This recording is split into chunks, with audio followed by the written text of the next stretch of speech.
नेताजी सुभाष चंद्र बोस का जन्म 23 जनवरी सन 1897 को उड़ीसा के कटक शहर में हुआ था। उनके पिता का नाम जानकीनाथ बोस और मां का नाम प्रभावती था। कटक के यूरोपियन स्कूल से प्राइमरी शिक्षा पूर्ण कर मात्र 15 वर्ष की आयु में सुभाष ने विवेकानंद साहित्य का पूर्ण अध्ययन कर लिया था।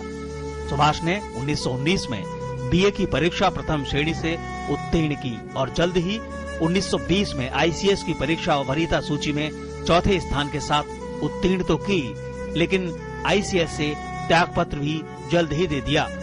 20 जुलाई 1921 को गांधी जी और सुभाष के बीच पहली मुलाकात हुई। उन दिनों गांधी जी अंग्रेज सरकार के खिलाफ असहयोग आंदोलन चला रहे थे। सुभाष इस आंदोलन में सहभागी हो गए। बहुत जल्द ही सुभाष देश के एक महत्वपूर्ण युवा नेता बन गए।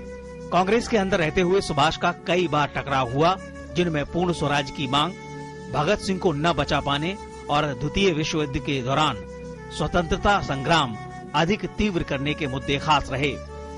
लेकिन 1939 में गांधी जी के विरोध के बावजूद कांग्रेस अध्यक्ष चुनने के बाद सुभाष और कांग्रेस के रास्ते अलग हो गए। कांग्रेस अध्यक्ष पद से इस्तीफे के बाद सुभाष ने फॉरवर्ड ब्लॉक के नाम से अपनी पार्टी की स्थापना की। कलकत्ता स्थित हालवेट स्तंभ, जो भारत की गुलामी का प्रतीक था, सुभाष की यूथ ब्रिगेड ने रातों रात वह स्तंभ मिट्टी में मिला दिया। अंग्रेज सरकार ने सुभाष सहित फॉरवर्ड ब्लॉक के सभी मुख्य नेताओं को कैद कर लिया। नजरबंदी से निकलने के लिए सुभाष पुलिस को चकमा देते हुए एक पठान के वेश में मुक्त होने में कामयाब रहे।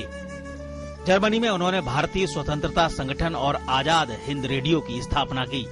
1942 में सुभाष ने जर्मनी के नेता एडॉल्फ हिटलर से मुलाकात तो की, लेकिन जल्द ही सुभाष ने पूर्वी एशिया पहुंचकर भारतीय स्वतंत्रता परिषद का नेतृत्व संभाला। 21 अक्टूबर 1943 के दिन नेताजी ने सिंगापुर में स्वाधीन सरकार की अंतरिम सरकार की स्थापना की। इस सरकार को कुल 9 देशों ने मान्यता भी दे दी।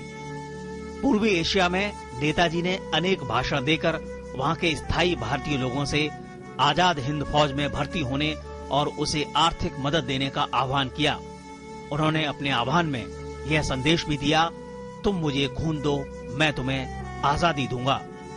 द्वितीय विश्व युद्ध के दौरान आजाद हिंद फौज ने जापानी सेना के सहयोग से भारत पर आक्रमण किया। अपनी फौज को प्रेरित करने के लिए नेताजी ने दिल्ली चलो का नारा दिया। दोनों फौजों ने अंग्रेजों से अंडमान निकोबार द्वीप जीत लिए, लेकिन बाद में अंग्रेजों का पलड़ा भारी पड़ा और दोनों फौजों को पीछे हटना पड़ा।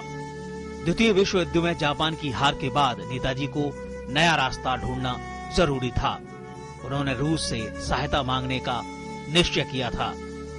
18 अगस्त 1945 को नेताजी हवाई जहाज से मंचूरिया की तरफ जा रहे थे। इस सफर के दौरान वे लापता हो गए। इस दिन के बाद वे कभी किसी को दिखाई नहीं दिए। Bureau report, DD news.